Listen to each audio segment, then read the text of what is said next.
It was a normal day at work for Jeremy Selensky.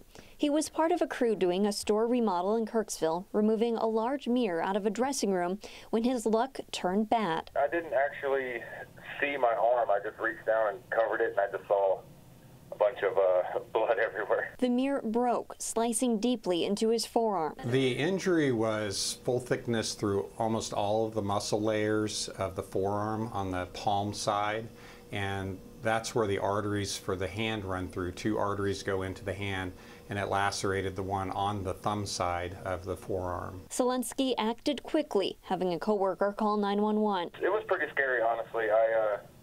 When I saw the amount of blood that was coming out and realized that I was going to pass out, I thought that I was going to die, so I had my coworker get my phone out of my pocket and call somebody for me to basically say goodbye, because I thought that was going to be it. But there was one thing that paramedics did when they got to Selensky that kept him from losing his life. A tourniquet was applied by the paramedics, which saved his life.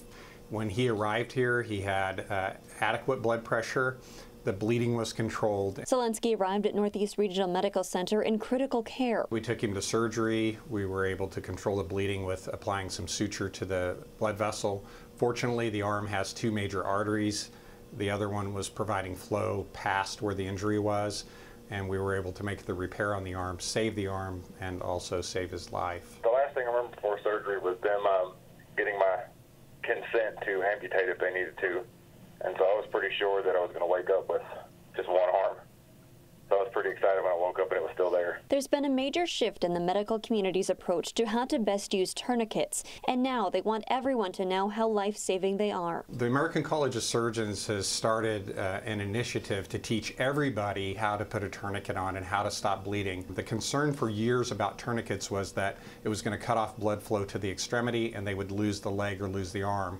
What we know from the actions in the wars in the Middle East is that they don't. The police officers, the firefighters all carry tourniquets, but really everybody should have a tourniquet at home. Tourniquets can be applied by yourself or someone else with very little medical training. It's probably even simpler than knowing CPR. Applying a tourniquet is as simple as probably putting your shirt on in the morning or tying your shoes.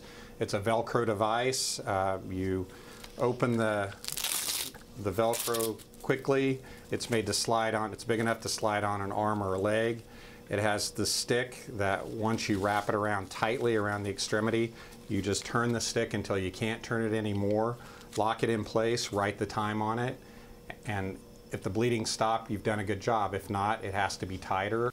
Selensky's stroke of bad luck when a mirror broke and nearly killed him was saved by a series of right decisions. We can take care of even major trauma patients, such as this patient, provided they're given good care in the field, which he was, and they come to us in a condition that's stable enough to continue to work with them.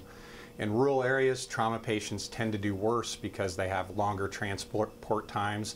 Sometimes it takes much longer for EMS to get to them, and as a result, their outcomes are sometimes worse. He's a great example of the emergency medical services system working